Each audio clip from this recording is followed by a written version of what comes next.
Venons-en à notre discussion maintenant, votre débat face à Marion Maréchal. Alain, le pays est ému par le terrible meurtre de Lola. Les Républicains et le Rassemblement national ont interpellé le gouvernement sur la question des OQTF, obligation de quitter le territoire français, dont faisait l'objet la principale suspecte. Les deux partis se sont fait vertement reprendre d'ailleurs par à la fois le garde des Sceaux et la Première ministre.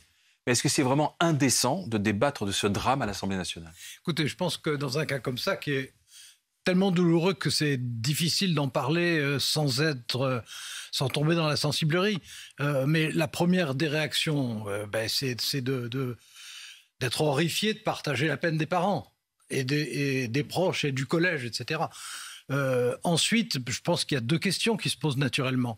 La première, c'est comment est-ce que ça a pu se produire, dans quelles conditions, et la deuxième, c'est qu'est-ce qu'on doit faire dans l'immédiat? Quel comportement n'importe qui, tout le monde doit avoir dans l'immédiat?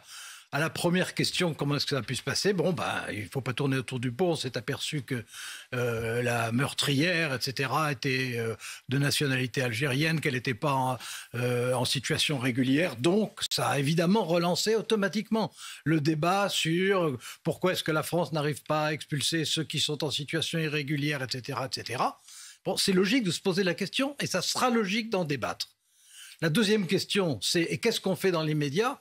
Mais dans l'immédiat, tout de suite. Je dis dans l'immédiat, on commence par essayer de faire preuve d'humanité, de dignité, c'est-à-dire en clair que on ne débat pas, on ne polémique pas avant que la malheureuse ne soit même pas inhumée, que les obsèques n'aient même pas eu lieu.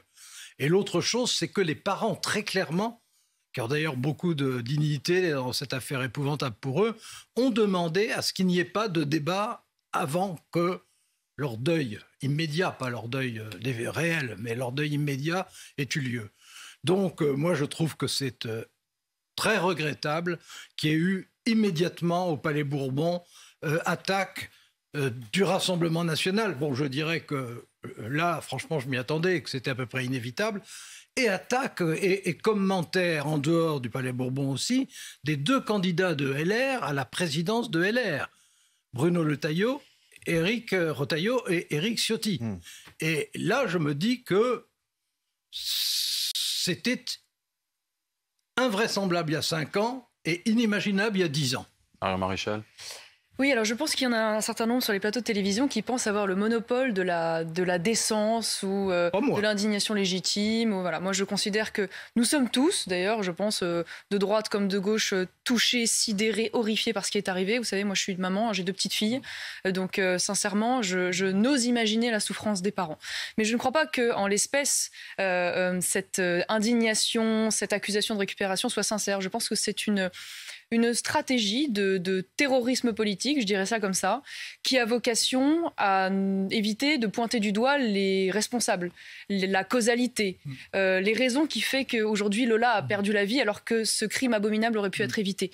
Et je pense que les premières personnes qui cherchent à se dédouaner et à détourner le regard sont précisément celles qui veulent nous imposer le silence, à savoir notamment Gérald Darmanin, ministre de l'Intérieur, et Éric Dupond-Moretti, ministre de la Justice.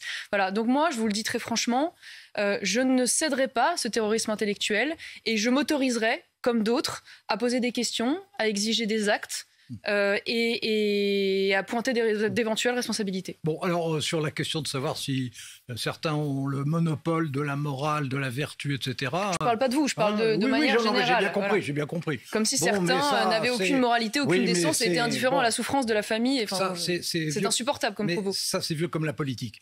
La question, c'est de savoir à quel moment et dans quelles conditions est-il légitime de s'interroger sur les circonstances qui font non pas que cet abominable assassinat ait lieu, parce qu'on sait bien qu'il y a aussi des assassinats abominables qui ont été faits par des Français d'origine dans l'histoire. On ne peut pas discuter là-dessus.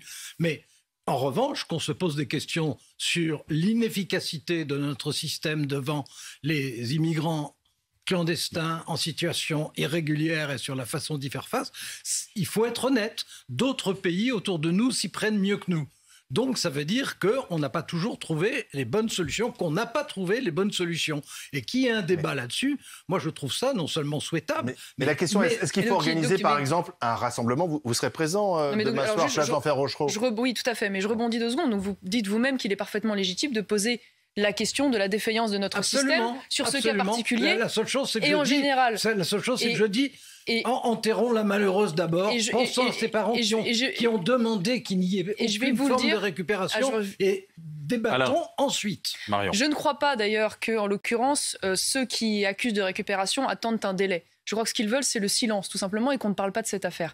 Je crois pas avoir souvenir d'avoir vu un délai quand le drame de la mort de ce petit Aylan, le cadavre sur la plage, qui a été montré de manière outrancière dans la plupart des journaux de gauche pour culpabiliser les Français et leur faire dire qu'ils devaient accepter l'immigration de masse, y compris l'immigration clandestine. Je n'ai pas entendu à ce moment-là parler de délai. Je n'ai pas entendu parler de délai quand on a vu en boucle la vidéo de George Floyd qui a été asphyxié par ce policier et qui a été immédiatement récupéré par l'ensemble de la presse de gauche pour expliquer qu'il y avait un racisme systémique. Donc je pense qu'il y a des indignations sélectives, de une. De deux, une fois de plus, je crois qu'il est... que au-delà de ce cas particulier, de ce drame, la mort de Lola, elle nous concerne tous. Voilà, c'est pas un fait divers, c'est pas un cas particulier, c'est un phénomène de société, et c'est quelque chose qui nous menace tous aujourd'hui dans notre intégrité. Alors je vous le dis, pardon, je vais être un peu ferme, mais à combien de litres de sang il faut pour qu'on ait le droit de parler en fait ? À quel moment on va avoir le droit de poser les responsabilités alors que je vais pas vous faire la litanie, mais Lola, c'est pas un cas isolé. C'est le dernier drame d'une longue série. On peut rappeler les 86 personnes qui sont mortes sur la promenade des Anglais le 14 juillet du fait d'un clandestin. On peut parler des 3 personnes qui ont été égorgées dans la basilique à Nice. On peut parler, il y a déjà 20 ans de cela, je ne sais pas si vous vous souvenez de ce jeune Romain de 14 ans qui avait été tué à coups de hachette par un immigré clandestin. On peut parler du viol de cette femme à Nantes par 3 clandestins soudanais. On peut parler de cette femme de 69 ans qui a été violée par 2 Algériens clandestins. Ne m'oubliez pas dans vos... Mais je la laisse finir. Je vous dis ça parce que je pourrais vous en citer des dizaines et des dizaines comme cela. Donc à un moment donné, je vous le dis, à partir de combien de litres de sang on a le droit de parler, de s'indigner et de demander des réponses dans ce pays? Alors à partir de combien de litres de sang, je trouve que c'est une façon un peu inhumaine de poser la question. Ah non, je crois que c'est très humain, justement. C'est à moi parce que c'est pas des statistiques, c'est des vies derrière ça, c'est des familles. C'est à moi de vous répondre. Mais absolument. Bon, alors, en ce qui concerne les litres de sang, franchement, c'est pas une image que je sélectionnerais. Sur le fond des choses... Quand il y a des assassinats, je ne sais pas comment... Sur le fond des choses, c'est un assassinat épouvantable. Je suis d'accord avec vous, il y en a eu d'autres. Il y en a eu qui étaient faits par des immigrés en situation clandestine ou pas. Il y en a qui étaient faits par des pas du tout immigrés et en situation parfaitement régulière. La question, ça n'est pas de savoir si on doit s'interroger sur le statut des immigrés, etc. Ah, c'est précisément ce sur quoi on doit s'interroger. Attendez, laissez-moi vous répondre. Allez-y. Bon. Ne vous énervez pas. Ben non, mais je vous ai écouté. Vous avez raison, allez-y. Ben oui. Donc, la question, c'est pas de savoir si on doit s'interroger sur. La question, bien sûr qu'on doit s'interroger. C'est normal de s'interroger. Et c'est normal de voir quelles sont des solutions qui pourraient exister. Tout ça est logique. Mais, je répète, il y a une question d'humanité et de décence. Ce sont les parents qui ont demandé que ça n'est pas Dieu. Justement, puisqu'on parle de décence, pardon, Marion Maréchal et Alain Duhamel, je peux parler de décence. Est-ce que la marche, le rassemblement demain, place d'Enfer Rochereau, à 18h30, est-ce que c'est pas ça l'indécence avec Éric Zemmour, avec des affiches, très bonne des question. panneaux? J'aimerais bien savoir déjà, ce qu'il y a d'indécent à se rendre à un rassemblement d'hommage aux victimes des drames, et notamment des drames liés à l'immigration, et notamment des drames liés à l'immigration clandestine. Suffisamment indécent pour que le Rassemblement national Alors je vais vous répondre d'ailleurs là-dessus. Je ne vois pas ce qu'il y a d'indécent à poser un certain nombre de questions et à pointer des responsabilités, vous l'avez dit vous-même. Je ne vois pas ce qu'il y a d'indécent à vouloir tout simplement, quand on est un responsable politique, quand on est un père, quand on est une mère en l'occurrence, parce que c'est mon cas, à vouloir faire en sorte que ce drame ne se reproduise pas. Les parents de la malheureuse. Mais les parents ne se sont jamais exprimés directement dans cette affaire. C'est un élu qui est le maire qui a rapporté des propos. Déjà, parce que beaucoup de gens parlent à la place des parents. Je tiens déjà à le dire. Écoutez, par ailleurs, je les ai lus exactement les propos du maire.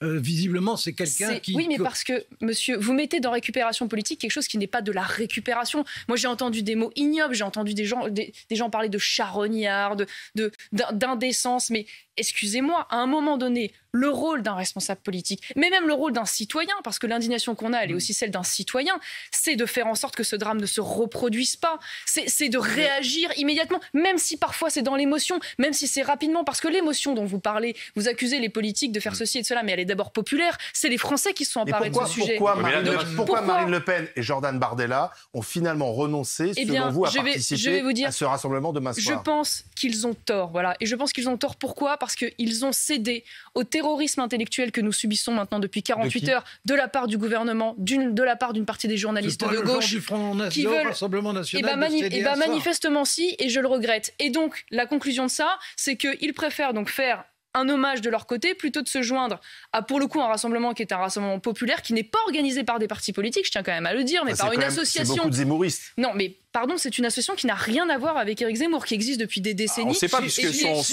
sinon l'adulation. Non, mais rien à voir. Son représentant a refusé de nous dire s'il était membre de Reconquête ou pas, ce qui laisse quand même un doute. Non, mais de toute façon, il n'est pas engagé du tout chez Éric Zemmour. Il a travaillé avec Éric Zemmour pour la campagne.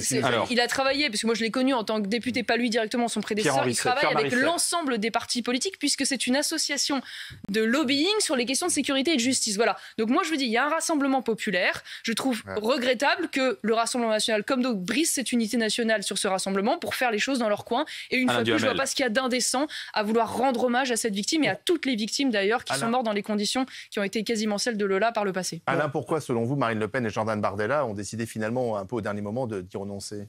Je ne pense pas que c'est pour céder à la pression intellectuelle de ceux qui disent que ça serait immoral. Je pense que c'est pour des raisons, en ce qui les concerne, de tactique politique. Ils ont pensé que si Bardella était à côté d'Éric Zemmour, immédiatement, c'est de la politique aérienne, d'accord. Oui, c'est ce que je dis.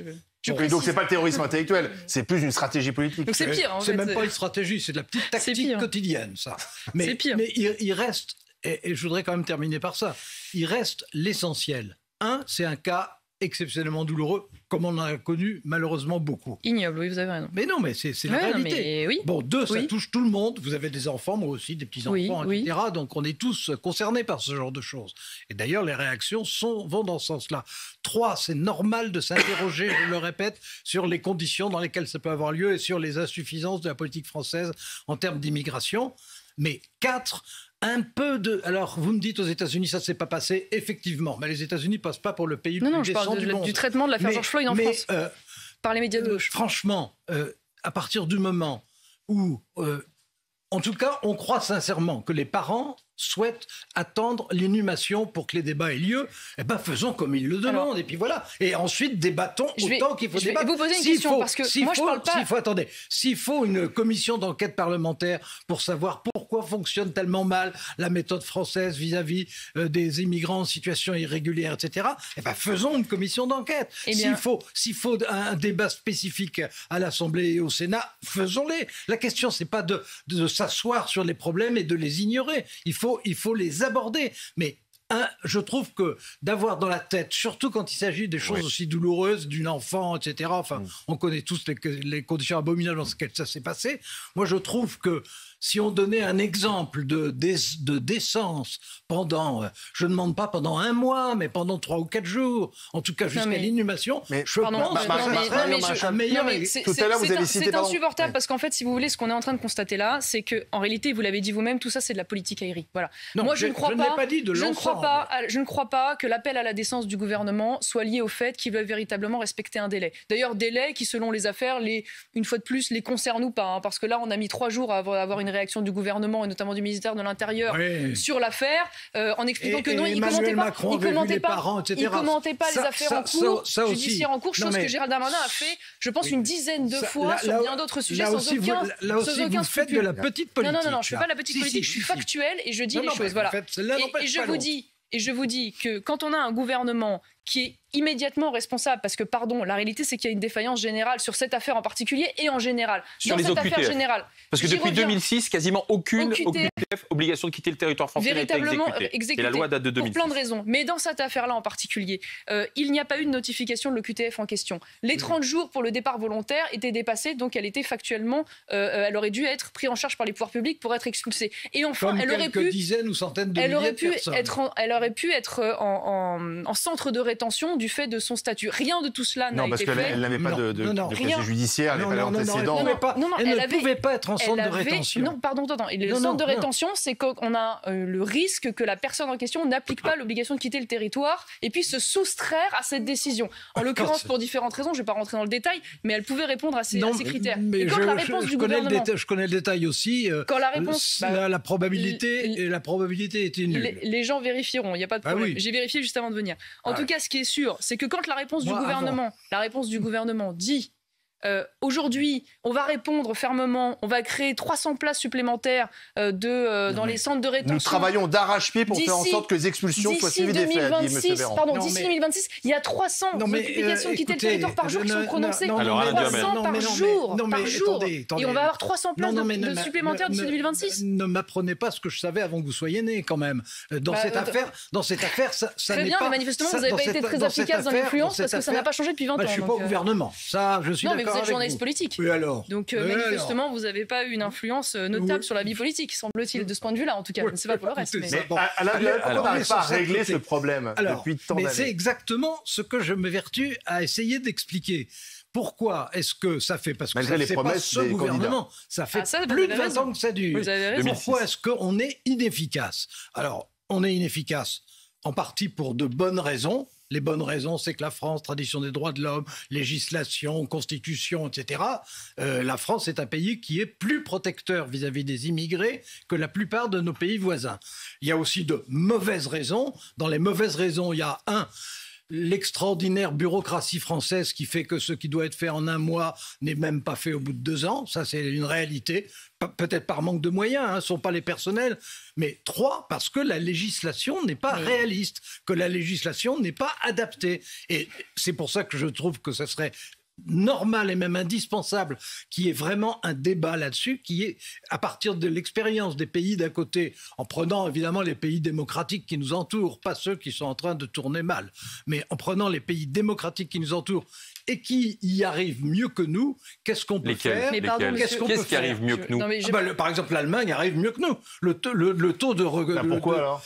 Je pense, mais ça c'est une hypothèse personnelle, donc je ne suis pas en train de vous dire c'est la vérité, mais je pense que comme leur immigration est largement turque et qu'ils négocient beaucoup avec Erdogan, je pense qu'il doit y avoir parce que là, puisque vous parlez de négociation, c'est tout le paradoxe, puisqu'on a le gouvernement qui est allé, avec la Première ministre, 16 ministres en Algérie. Donc si on a discuté du gaz, on aurait pu discuter des OQTF aussi. Non, mais la réponse là-dessus est 1, le système ne fonctionne pas de façon satisfaisante avec l'Algérie, mais 2, les reconductions avec l'Algérie ont nettement augmenté cette année. Non mais ça part loin. Partez de loin. C'est vrai que les chiffres sont en progression. Ça a augmenté. Les chiffres sont en progression, c'est ce que dit Darmanin. Oui, ça a augmenté. Déjà, alors vous avez raison de dire que ça ne date pas d'hier, mais ça s'est quand même très largement aggravé. J'avais les chiffres ici. En 2012, il y avait 22% d'application de QTF. Aujourd'hui, on est à 5,6, donc manifestement %. Non, c'est pas les chiffres de cette année. Là, en 2021. Voilà. Donc, c'est ce que je vous disais. En 2021. Ce ne sont pas les chiffres de l'année. L'année 2022 n'est pas terminée. Alors, il y avait le Covid aussi qui rendait les choses plus difficiles. Ce qui est chose très importante, c'est que dans toute votre explication, vous passez quand même juste à côté de l'essentiel, en fait. Ça ne m'étonne pas de moi. Ah non, mais excusez-moi, mais la première raison... Mais vous allez m'apprendre comment je dois faire. Non, je ne vais pas du tout vous apprendre. Mais par contre, je vais vous donner mon point de vue. Ça, oui, c'est autre chose. Je pense que la première raison pour laquelle, excusez-moi, ces obligations de quitter le territoire français ne sont pas appliquées, au-delà de tout ce que vous avez cité qui est vrai, c'est d'abord l'idéologie. Excusez-moi, mais la plupart des gens aujourd'hui en France, et en l'occurrence le gouvernement, considèrent que l'immigration est une chance pour la France, qu'il n'y a aucun lien entre l'immigration et l'insécurité, que le multiculturalisme est une vertu extraordinaire, que les Français font pas assez d'enfants, donc on peut les remplacer par une natalité venue d'ailleurs, et que c'est tellement génial qu'on va les envoyer dans les campagnes, parce que les campagnes aujourd'hui sont vidées des habitants qui les composaient. Donc déjà, excusez-moi de vous dire, mais la première chose contre laquelle on doit d'abord lutter, c'est d'abord l'idéologie qui sous-tend ces décisions ou ces absences de décision. De répondre. Oui, conclusion rapidement. Alors, tout ce que vous venez de dire... attendez, Alex. Oui, mais c'est la conclusion. C'est pas une raison. Tout ce que vous venez de dire, ça n'est pas de la politicaillerie, c'est de l'idéologie massive. Parce que tout ce que vous venez de dire mériterait d'être discuté point par point. Ah, mais avec ça grand n'est plaisir. pas vrai. Non, mais moi, oui, mais on n'a pas le temps. S'il vous plaît, on laisse la conclusion. Allons-y. Là, vous faites... mais le gouvernement ne pense pas que l'immigration est une chance pour la France. C'est votre rôle de... Ne faites pas d'arguments d'autorité comme ça. Dites-moi des choses concrètes, alors. Il n'y a pas de lien entre l'immigration et la sécurité ? Argument d'autorité, vous êtes c'est la conclusion. C'est vous qui m'avez expliqué comment je devais faire. Il n'y a pas de lien entre l'immigration et la sécurité ? Non, mais alors, c'est vous qui m'expliquez ce que je dois faire, ensuite me dites... Mais j'ai pas de problème. Vous me dites surtout pas démontrez-moi qu'il n'y a pas de lien entre l'immigration et la sécurité. Pardon, Marion Maréchal, parce qu'on a le temps qui nous était imparti est terminé. Donc, conclusion, Alain Duhamel. Non, mais moi, je viens de dire le contraire. Fait de l'idéologie. Oui, c'est pas la même chose. Je pense que vous voyez bien la différence entre les deux mots. C'est que vous considérez ce que je dis. S'il vous plaît. C'est de l'idéologie et c'est de la simplification outrancière, délibérée, et délibérée parce que c'est une stratégie. Mais très possible que votre idéologie soit sincère, mais de très très possible. Et du coup, elle sera encore plus inquiétante. Merci Marion Maréchal, merci Alain Duhamel de cette discussion.